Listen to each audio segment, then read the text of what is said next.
Un mécanicien musulman travaillait dans un grand garage. Son patron était un homme cupide qui arnaquait systématiquement les clients. Un jour, une vieille dame amena sa voiture. Elle fait un bruit étrange, dit-elle, inquiète. Le mécanicien inspecta le véhicule. C'était juste un boulon desserré. Cela prenait 2 minutes à réparer. Le patron s'approcha et chuchota « Dis-lui que c'est la transmission. Facture-lui 1500 €, elle n'y connaît rien. » Le mécanicien regarda la vieille dame, puis son patron.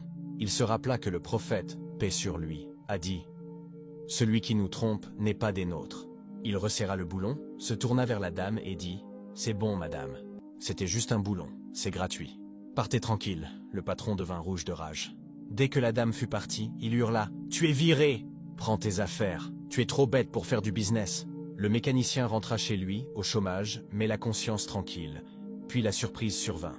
Mais avant de te dire ce qui s'est passé, si tu sais que la subsistance, risque, est entre les mains d'Allah et que l'honnêteté ouvre les portes fermées, appuie sur like, abonne-toi et dis « Alhamdulillah » en commentaire et partage. Le lendemain matin, le téléphone du mécanicien sonna. « Bonjour, est-ce bien le mécanicien qui a réparé une voiture hier gratuitement ?»« Oui, c'est moi. Je suis le fils de cette dame. Elle m'a raconté votre honnêteté.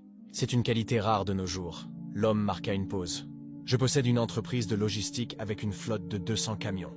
Mon contrat de maintenance avec mon garage actuel vient d'expirer, car il me surfacturait. Je cherche un partenaire de confiance. Je veux vous confier la maintenance de toute ma flotte. J'ai déjà loué un local pour vous. Vous commencez quand ?» Le mécanicien réalisa qu'il avait perdu un patron malhonnête, mais qu'Allah lui avait offert sa propre entreprise.